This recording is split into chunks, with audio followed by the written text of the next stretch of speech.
Continuamos con el estudio de la carta que el Señor envió a la iglesia de Pérgamo, aquella que habitaba donde Satanás tenía su trono. Wow, imagínense usted.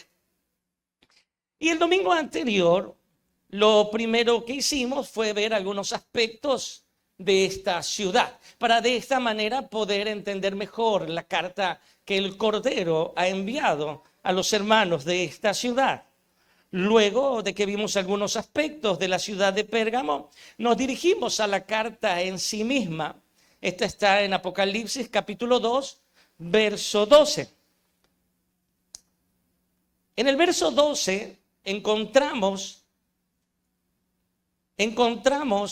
la presentación del remitente de la carta. Todo esto lo vimos. Estoy haciendo un pequeño resumen de la enseñanza anterior.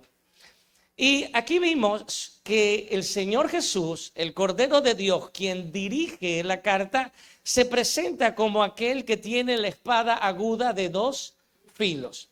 Y una pregunta que nos hicimos en el estudio anterior es: ¿qué representa esta espada? ¿Qué simboliza? Y hicimos un paralelismo con Hebreos capítulo 4, verso 12, donde leemos que la palabra de Dios es viva y es eficaz, más cortante que toda espada de dos filos, que penetra hasta partir el alma, los huesos, los tuétanos, y discierne las intenciones y los pensamientos del corazón. Entonces dijimos que esta espada aguda de dos filos representa a la palabra de Dios, que por el milagro de la imprenta hoy la tenemos en un libro conocido como la Biblia, en un libro o conjunto de libros conocido como la Biblia. Aquí tenemos la bendita palabra de Dios, la voluntad del Señor para nuestras vidas, las directrices que el Señor nos da para vivir conforme a su voluntad. Luego de ver la presentación de aquel que dirige esta carta, los dirigimos al siguiente verso, al verso 13, y aquí vimos el elogio, el reconocimiento, la felicitación que el Señor hizo a la iglesia de Pérgamo por mantenerse fiel aún cuando vivía donde Satanás tenía su trono. Se mantuvieron fieles. Pérgamo era una ciudad sumamente idólatra, pagana. Recuerda lo que vimos, que había un colegio de sacerdotes paganos, había muchos templos, entre estos el de Esculapio, ¿lo recuerda? El conocido como el dios de la medicina y la sanidad. Su símbolo dijimos que era una serpiente envuelta en un bastón, símbolo que lo vemos hasta el día de hoy en farmacias, centros médicos, hospitales, entre otros lugares. En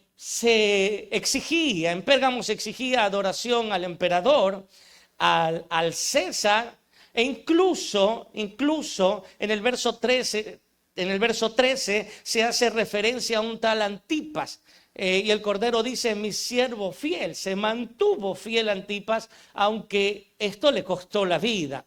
Dijimos que se cree que Antipas fue el obispo, el pastor de la iglesia en Pérgamo, y se cree que murió asado en un toro de metal, de bronce, una manera de martirio para los cristianos, una de las muchas maneras como se martirizaba a los cristianos.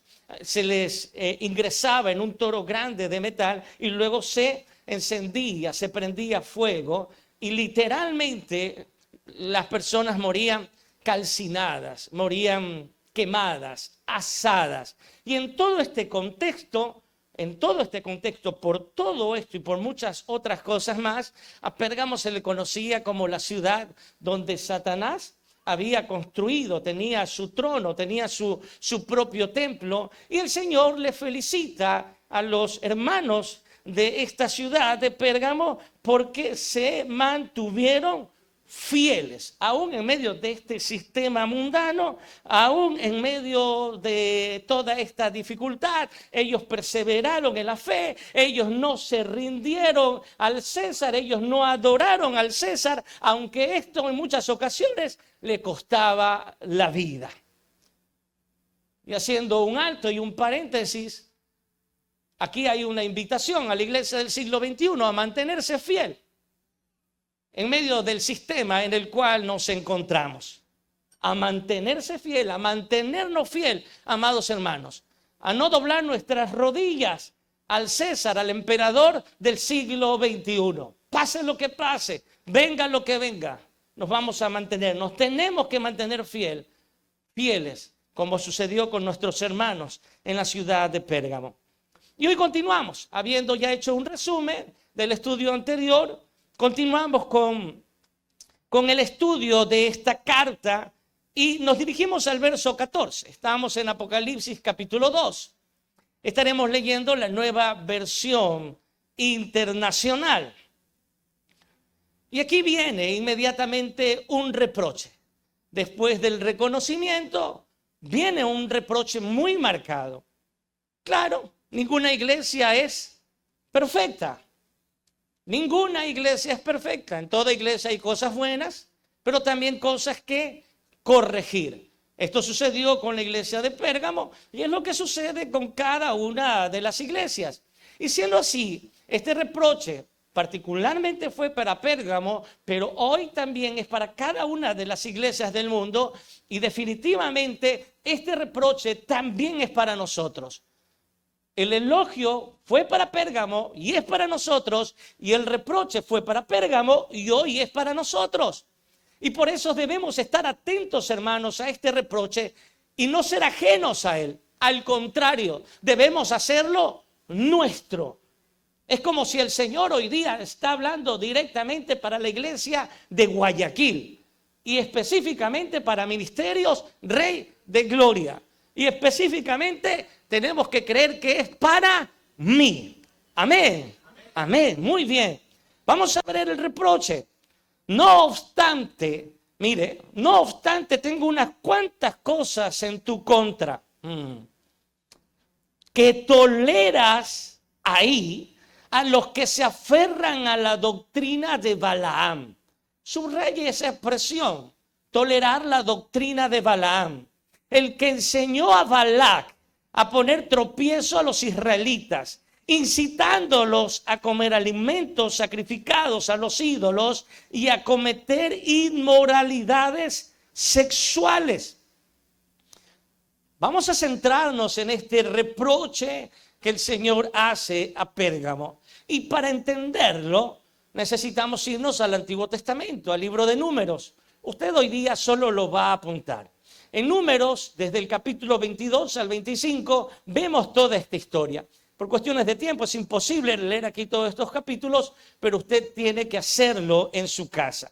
Y si le tengo que hacer un súper resumen, y en palabras sencillas, Balaam era un profeta que fue contratado por Balac, el rey de Moab. ¿Para qué lo contrató el rey a Balaam? Para que maldijera al pueblo de Israel. ¿Y qué cree usted que pasó? ¿Balaam aceptó o no aceptó el contrato? Lo aceptó a cambio de riquezas, a cambio de dinero. Se vendió.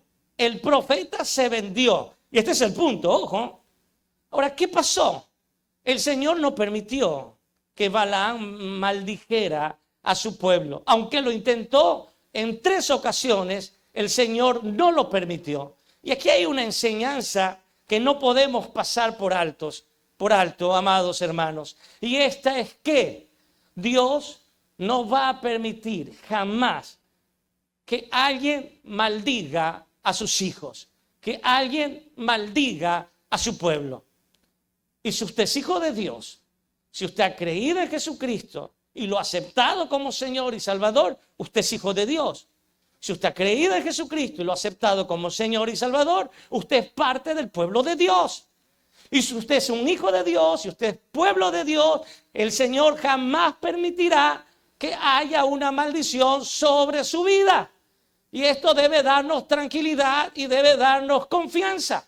La Escritura dice en Romanos capítulo 8 que para los que están en Cristo Jesús no hay ninguna condenación. ¿Cuántos están en Cristo Jesús?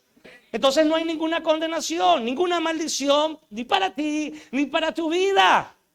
Satanás no puede tocarte, a no ser que el Señor se lo permite. Y cuando el Señor se lo permite, siempre va a ser para tu beneficio, para mi beneficio, para el beneficio del pueblo de Dios. El cristiano no puede estar temeroso. El cristiano no puede estar temeroso de que, es que alguien me va a maldecir, es que alguien me hizo brujería, es que vi que en la fotito, pastor, encontré que me pusieron ahí unas agujitas en los ojos, o luego encontré que un huesito de conejo, de vaca, de cerdo, yo qué sé. No, hermano, ya nosotros no debemos andar en eso, ni pensar en eso, ni mucho menos estar temeroso. Hermano querido, usted y yo en Cristo Jesús tenemos una barrera infranqueable. La sangre de Cristo nos protege, nos cubre, nos libra de todo mal. Y cuando hablo de la sangre de Cristo no hablo como un elemento místico. La sangre en sí, hablo del sacrificio, de la muerte y de los beneficios que la muerte del Señor ha traído para sus hijos.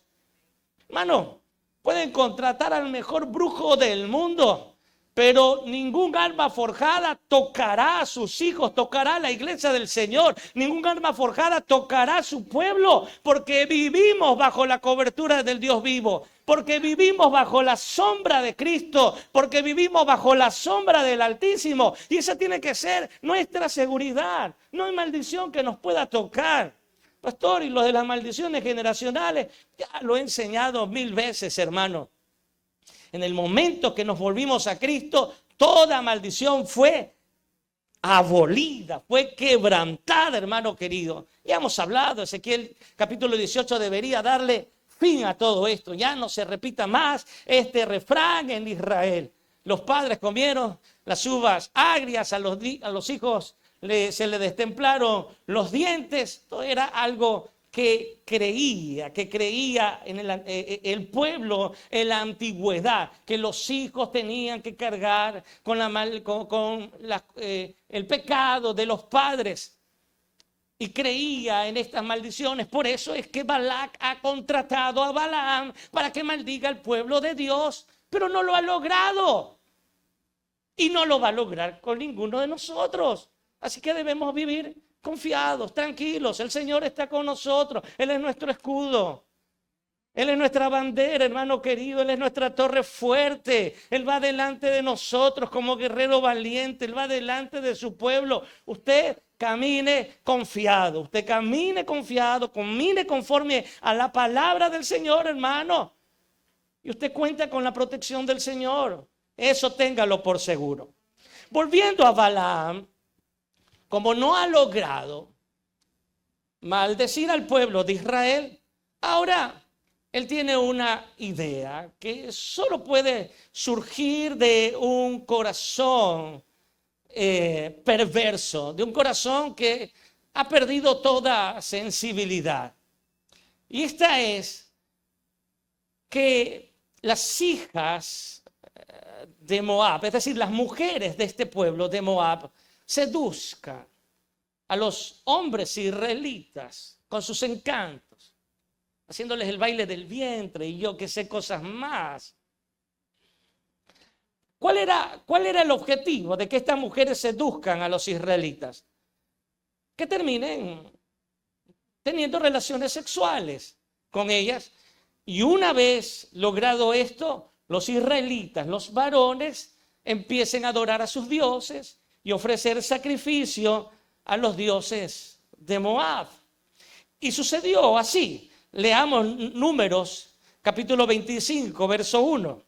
Mientras los israelitas acampaban en Sitín, comenzaron a prostituirse con las mujeres moabitas. Y esta palabra prostituirse va en 2 líneas de significado. Es decir, comenzaron a tener relaciones sexuales con ellas y también a prostituirse en pos de sus dioses. Y en el verso 2 leemos, las cuales los invitaban a participar en los sacrificios a sus dioses. Los israelitas comían delante de esos dioses y se inclinaban a adorarlos. Bueno, y haciendo solo otro paréntesis, porque tenemos que volver a nuestro texto. Alguien preguntará, pero ¿por qué Dios no permitió que Balaam maldiga al pueblo de Israel y por qué ahora Dios sí ha permitido que estos israelitas se vayan en pos de estas mujeres y de sus dioses. Primero porque la maldición era algo externo, pero vemos acá, ahora Balaam ha apelado a la concupiscencia de los israelitas, es decir, a sus propios malos deseos. ¿Y qué dice la Escritura en el libro de Santiago? Que Dios no tienta a nadie, sino es que cada uno es atraído y seducido según su propia concupiscencia, según sus propios malos deseos. Y al final, ninguno de nosotros somos títeres del Señor. Él ha puesto ante nosotros el bien y el mal, la vida y la muerte. ¿Y qué nos ha dicho? Elijan ustedes, escojan ustedes. Así que, hermanos, cuando alguien sea tentado y caiga en tentación, ninguno se atreva a decir es que fue el Señor. No, Dios no tienta a nadie. Cuando caemos en tentación es porque nosotros decidimos caer en tentación. Bueno, pero habiendo revisado este contexto histórico, volvamos a nuestro texto. Estamos en Apocalipsis 2, 14, ¿sí o no? El Cordero que le ha dicho, no obstante, tengo unas cuantas cosas en tu contra, que toleras ahí a los que se aferran a la doctrina de Balaam. En otras palabras, el reproche del Señor a la iglesia de Pérgamo es porque ellos estaban tolerando, es porque ellos estaban aceptando, es porque ellos estaban dándole el púlpito, para entenderlo de una mejor manera, a falsos ministros, a falsos pastores que no les interesaba la gente, el pueblo, el alma de las personas. Lo único que les interesaba era el dinero. A pastores, a falsos ministros que se vendían, al igual que lo hizo Balaam, se vendió al mejor postor. Balac, el rey, le ofreció riquezas, le ofreció dinero, y el profeta, entre comillas, el profeta de Dios, se vendió. Y este es el reproche de Dios a la iglesia de Pérgamo. Ustedes están tolerando, ustedes están aceptando a estos que se aferran, a estos que repiten la historia, a estos que se venden, a estos que prostituyen la palabra de Dios a cambio de dinero. Ustedes los están tolerando, los están aplaudiendo, están diciendo amén, amén, amén, los están aceptando. Este es el reproche contra ustedes, iglesia de Pérgamo. Wow. ¿Qué le parece?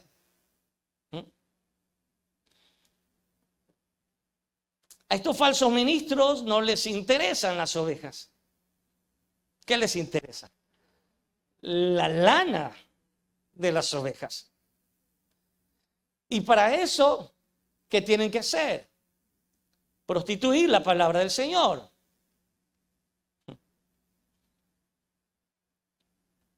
Tienen que hacer eso, no hay otra manera.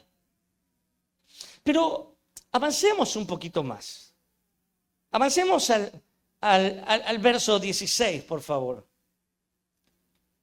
Por tanto, mire que les ha reprochado. Y ahora viene un consejo. Porque Dios es Dios de misericordia, hermanos. Y nos muestra nuestro camino errado, nos confronta con nuestro pecado, pero también nos aconseja y extiende misericordia. Y es lo que está haciendo ahora con la iglesia de Pérgamo. Por lo tanto, arrepiéntete. Y en la NBI está con signos de admiración. Por lo tanto, arrepiéntete, le dice el Cordero a los Pérgamos. De otra manera, iré pronto a ti para pelear contra ellos con la espada que sale de mi boca. Es decir, si ustedes no se arrepienten, si ustedes no le cierran la puerta a estos falsos ministros, si ustedes no hacen algo al respecto, si ustedes no solucionan este problema que tienen que solucionarlo, iré yo. Es lo que quiere, lo que está diciendo en otras palabras el Cordero. Oiga, y qué triste que siendo nosotros el cuerpo de Cristo, siendo nosotros sus manos, siendo sus pies, siendo sus ojos, su boca, no podamos hacer lo que nos corresponde hacer. Ahora, hay una pregunta que lanzo y le hago. ¿Por qué el Señor les dice arrepiéntete? ¿Acaso los hermanos de la iglesia de Pérgamo no eran víctimas de los falsos ministros? Ellos no eran los falsos ministros. ¿Acaso no eran víctimas? ¿Acaso no estaban siendo engañados por los falsos ministros? ¿Por qué tenían que arrepentirse ellos? ¿Acaso no son los falsos ministros los que tenían que arrepentirse? ¿Por qué el Señor les dice a ellos, tienes que arrepentirte, iglesia? ¿Por qué? Es una pregunta que lanzo allí. Y se la voy a contestar de la siguiente manera. Imagínate que un hombre descubre a su mujer siéndole infiel. Ahora mira a este hombre golpeando al amante de su mujer. Hay otra pregunta que lanzo. ¿Por qué lo golpea? ¿Quién rompió el pacto matrimonial? Es verdad, su amante tal vez la sedujo. Su amante tal vez le habló muy bonito, ¿no? La envolvió, le endulzó los oídos, porque a las mujeres les encantan que le endulcen los oídos, ¿sí o no? Por eso usted ve hombres feos con mujeres bonitas. Porque tienen el don de la labia, dicen por acá. Pero bueno, volvamos al punto, hermanos. Sí, este amante pudo haber seducido a la mujer, hablarle muy bonito, ofrecerle el cielo, las estrellas, los planetas del mundo, pero al final, ¿quién rompió el pacto matrimonial? ¿Quién fue la infiel? La esposa. La esposa. Ahora, yo creo que usted puede advertir lo que le estoy diciendo. Hermanos queridos, el problema no solo son los falsos maestros. El problema es la esposa infiel de Cristo que presta sus oídos a los falsos maestros. El problema es la esposa infiel de Cristo que se deja endulzar sus oídos. Y es por esta razón que el Cordero le dice a la iglesia de Pérgamo, no a sus amantes, en la analogía que me encuentro, le dice a la esposa infiel, tienes que arrepentirte, porque aunque te han seducido, tú tomaste la decisión de escucharlos y los estás tolerando, le has dado la bienvenida, estás aceptando sus enseñanzas, aunque sabes bien que no son mis enseñanzas, que no es mi palabra. El culpable es la esposa infiel. No sé si me está entendiendo o me estoy explicando. Es tan culpable el falso ministro como la iglesia que presta sus oídos al falso ministro. Ciertamente, el falso ministro desde ya su condenación está preparada. La Escritura dice que si Dios no perdonó a los ángeles que abandonaron sus moradas y se fueron tras Satanás, si el Señor no perdonó a la ciudad del pecado, Sodoma y Gomorra, sino es que la destruyó con fuego y azufre, el Señor no va a perdonar a aquellos que tergiversan, transgreden, distorsionan la palabra del Señor. Estos falsos maestros, estos falsos ministros, desde ya tienen su condenación. Ellos tienen la mente y el corazón cauterizado, hermanos. Ellos han perdido sensibilidad. A ellos no les interesa distorsionar las escrituras con tal de conseguir su objetivo. Y su objetivo, en la mayoría de los casos, por lo menos en nuestro tiempo, es asaltar el bolsillo de los ingenuos, de los inicuos y de los ignorantes cristianos. Perdón la expresión, de los ignorantes cristianos que no conocen la escritura. Simplemente, ¿por qué? Porque son cómodos, porque no les interesa estudiarlas, aunque es una demanda de Dios para el pueblo de Cristo. Dios ha hecho una demanda a su pueblo a conocer las Escrituras. No es una opción para el cristiano. No es una opción. De allí la imperiosa necesidad de conocer las Escrituras, hermanos, para no dejarnos engañar. Y para no decirle a todo, amén, amén, amén, amén, amén. Tenemos que ser como la iglesia de Berea, que todo lo que escuchaban bajo el título de palabra de Dios, la filtraban por la palabra de Dios para ver si realmente era así. Aunque venga un ángel, dijo el apóstol Pablo, aunque uno de nosotros mismos les presente otro evangelio que no sea el que yo les he enseñado, dice el apóstol Pablo, sea anatema, no lo acepten. Pero es que suena bonito, pero es que se escucha bonito, pero es que lo dijo él que es famoso. Eso no importa, hermano, aunque sea un ángel, que se presente. Tienes que filtrar, tenemos que filtrar aquellas palabras por las Escrituras. Y aquí la responsabilidad, y aquí el reproche del Señor a la iglesia de Pérgamo. Ustedes están tolerando a aquellos que abrazan, que se aferran a la doctrina de Balaam. Por eso el reproche es para ellos. Y por eso les dice claramente, sin ambigüedades, tienes que arrepentirse, hermanos. Iglesia de Pérgamo, tienen que arrepentirse. Porque le están dando púlpito a los falsos maestros. ¿Sabes lo que le dijo Pablo a Timoteo? Que llegarán días donde no se sufrirá la sana doctrina. Y muchos, teniendo comezón de oír, se amontonarán maestros conforme a su propia concupiscencia. ¿Cuánta verdad? Llegarán días donde no habrá buena doctrina. Y estamos en esos días. Muchos tendrán comezón de oír, pero no comezón de oír las Escrituras, sino palabras que alegren sus oídos, sino palabras que les hagan sentir bien. Hermanos queridos, en el Evangelio el centro no es el hombre. Hermanos queridos, siento desilusionarlo, pero en el Evangelio usted y yo no somos el centro, hermano. En el Evangelio Cristo es el centro. Cristo es el centro, no nosotros. Basta ya de predicaciones motivacionales disfrazadas de evangelio.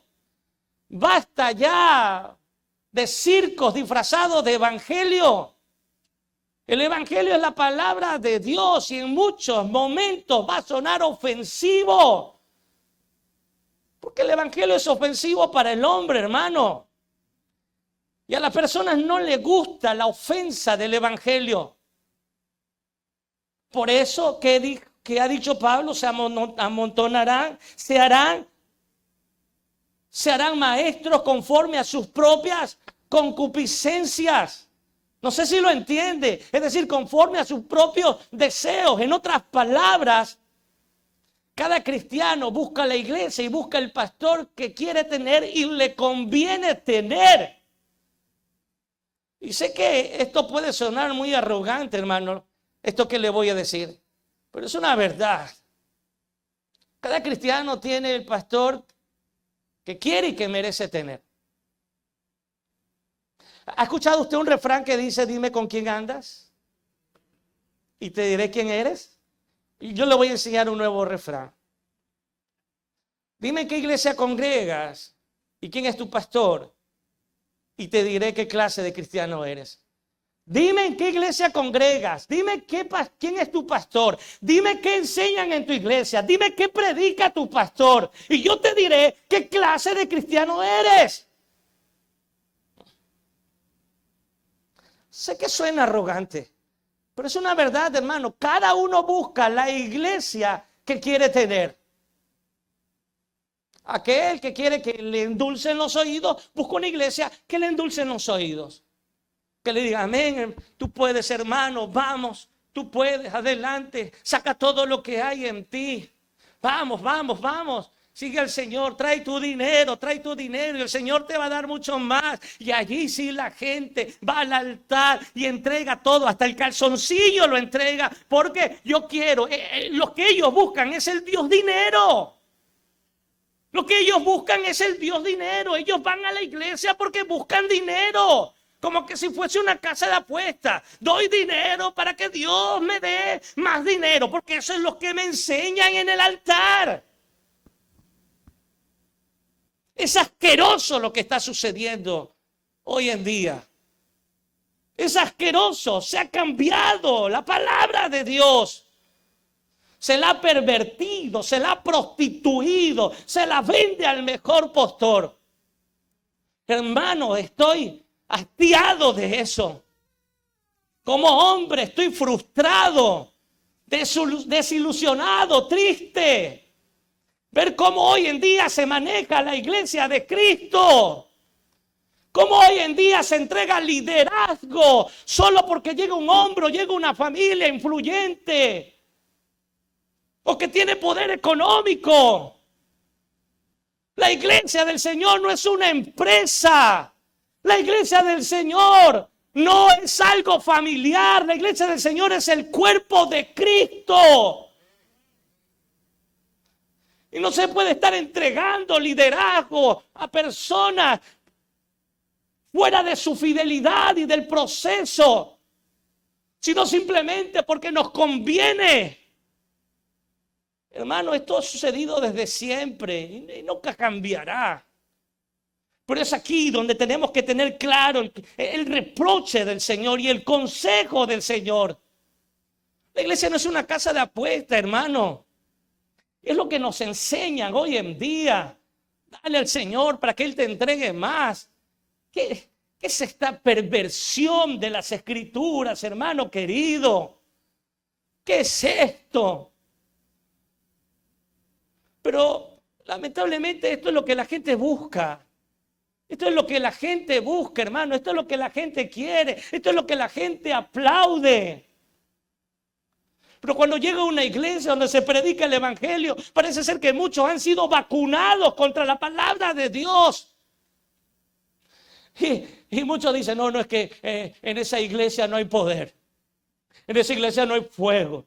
¿Por qué no hay poder? ¿Por qué no hay fuego? Sí, porque no hay griteríos, porque no hay profecías, porque no hay esto, porque no lo de acá. Uy, pero hay evangelio. Sí, pero es que eso es aburrido. Mire hasta dónde hemos llegado. Los postreros días se sufrirá ausencia de sana doctrina. Ya no habrá sana doctrina. La gente busca entretenimiento. Hermano, si alguien quiere ser motivado, hay tantas charlas, métanse a internet y compre una entrada. Hay tantos motivadores. El púlpito no está para motivar a nadie, hermano. El púlpito está para predicar el evangelio. Los minutos en el altar que tiene el predicador son tan sagrados. El púlpito no está para hablar de política, de fútbol. No está para hacer proselitismo político, hermano querido. El púlpito es para predicar las Escrituras. Llegará el tiempo donde se sufrirá la sana doctrina, donde habrá ausencia de la sana doctrina. Pero la gente tiene comezón de oír. ¿Tiene comezón de oír qué? ¿La sana doctrina? No tiene comezón de que le alegre sus oídos. Que Él termine siendo el centro. No, hermano, el centro es Dios, el centro es Cristo. Y siempre lo será. El centro no es el pastor, hermano. El centro no es el pastor, porque estos falsos ministros que retienen la doctrina de Balaam hacen a la iglesia, hacen a la congregación dependientes de él. Como que él es el ungido, el único santo, el que tiene conexión directa con Dios y el resto no. Y para llegar a Dios tiene que hacerlo por medio del pastor. ¿Qué? Esto es una distorsión profana de las Escrituras.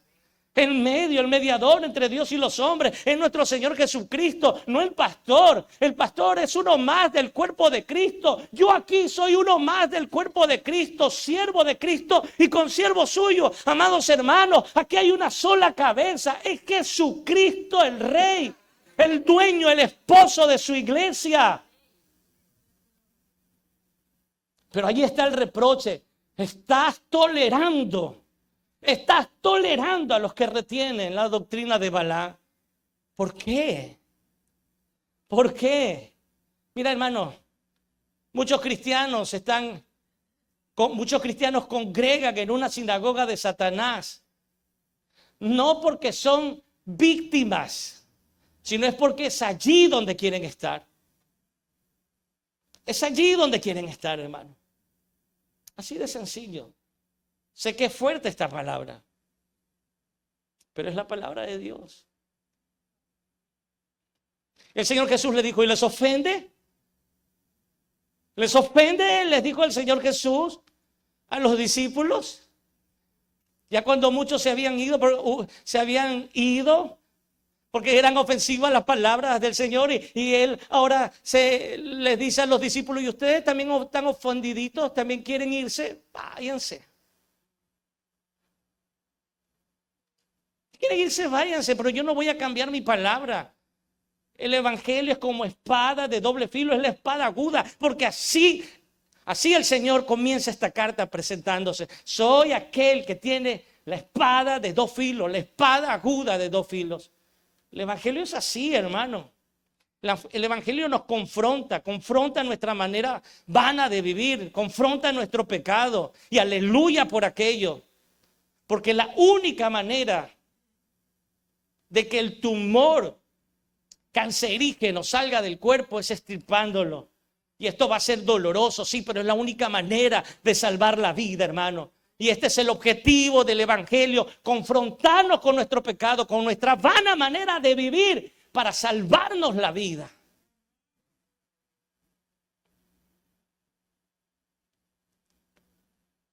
El Señor Jesús dice, ¿están ofendiditos? ¿Qué más le dijo a sus discípulos? Váyanse si quieren ir, sigan a los otros. Y ahí vienen las palabras tan conocidas del apóstol Pedro. Oh Señor, no. ¿A quién más vamos a ir si solo tú tienes palabras de vida eterna? Oh hermano, cuánto necesitamos entender como pastores que no predicamos para agradar el oído de la gente. Que yo no puedo estar diciendo, no, esto no digo porque voy a ofender a este hermano que está pasando algo así. No, esto yo no digo porque voy a ofender a esta familia, y luego se va. No, hermano, la palabra de Dios no se puede vender. La palabra de Dios no se puede vender como estaba pasando en Pérgamo. Pero continuemos con la carta. El tiempo avanza. Y luego el Señor, después de darle el reproche, ahora les enseña la recompensa. Después de darle el consejo, les enseña la recompensa a aquellos que sigan el consejo. Verso 17.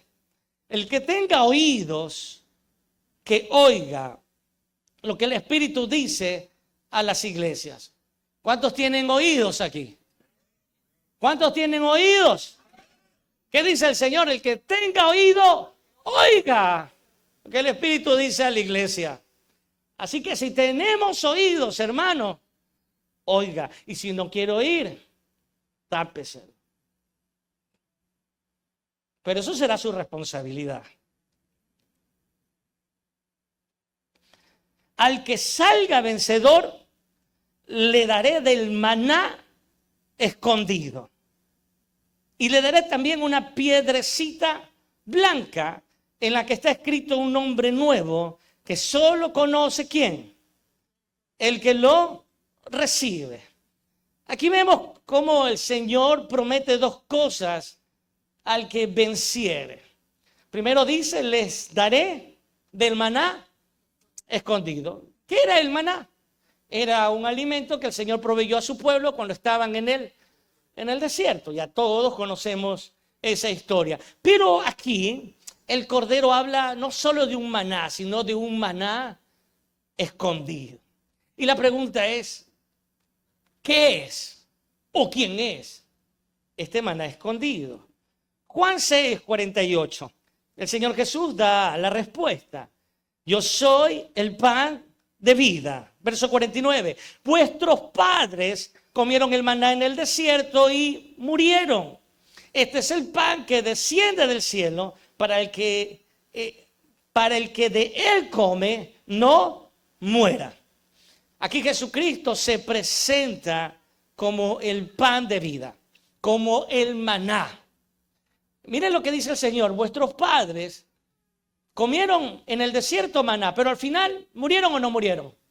Sí. El maná en el desierto no les otorgaba vida eterna.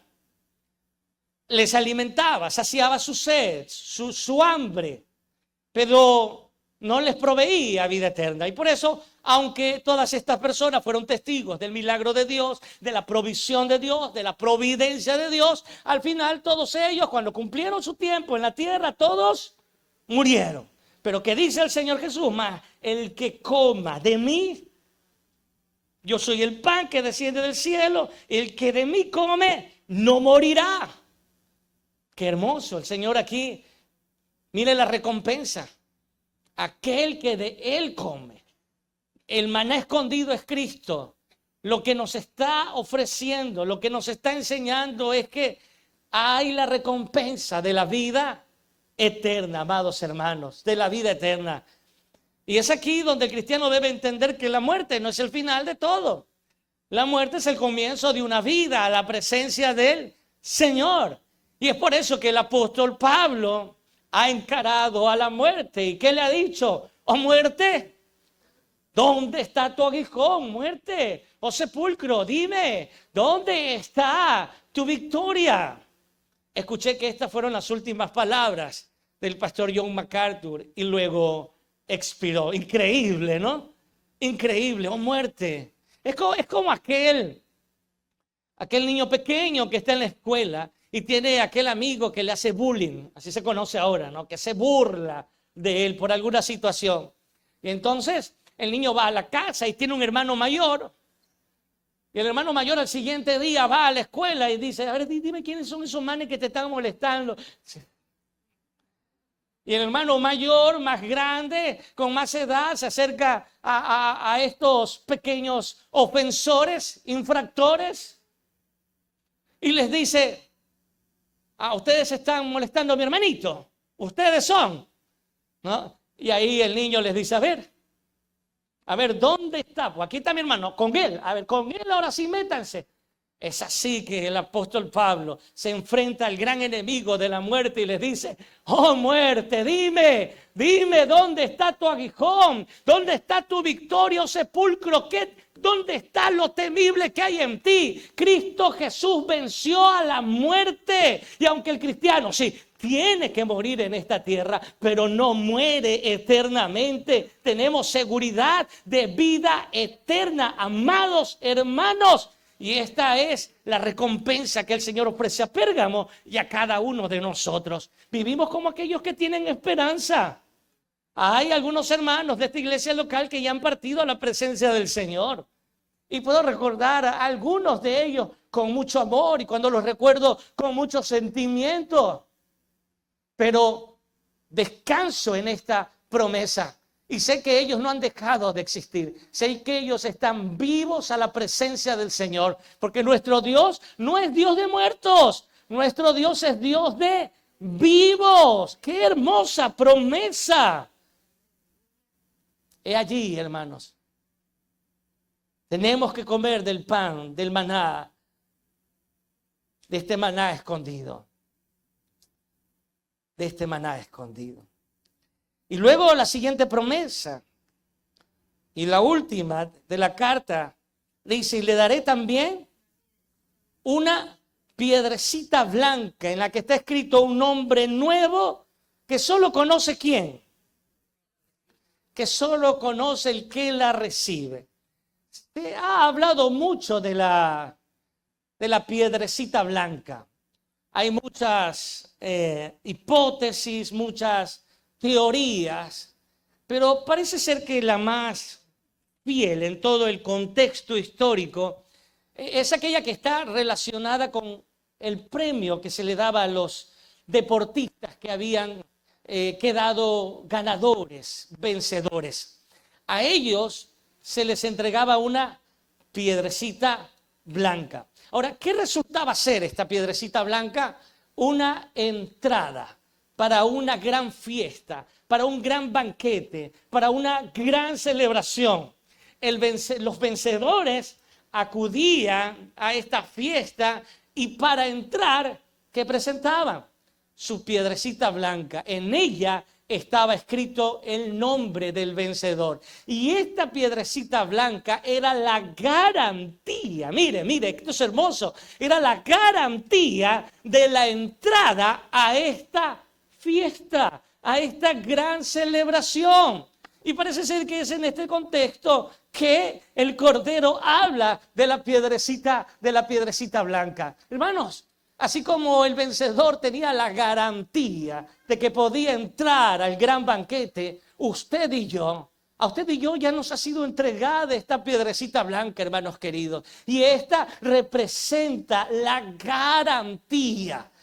garantía de nuestra salvación, hermanos. El Señor Jesús dijo algo clarísimo, mis ovejas nadie las arrebatará de mis manos. Y ellas no perecerán jamás. Imagínense esas palabras y esa garantía que nos ha dado el Señor Jesús. ¡Wow! Hermoso, hermano. Tenemos garantizada nuestra entrada a la presencia del Señor. Y la Escritura habla de las bodas del Cordero. Parece ser una gran celebración. Es allí en un momento adecuado, en el tiempo de Dios. Toda la iglesia del Señor, gentiles y judíos, hombres y mujeres, de todo pueblo, de toda lengua, de toda raza, de toda nación, estaremos ese día. Llegaremos con nuestra piedrecita blanca, que será la certeza de nuestra entrada, hermanos queridos, y celebraremos juntos con el Señor la victoria que Él nos ha entregado. No por nuestros méritos, hermanos. No por nuestros méritos, sino por los méritos de Cristo en la cruz. De allí que la Escritura nos dice que somos más que vencedores en nuestro Señor Jesucristo. Amados hermanos,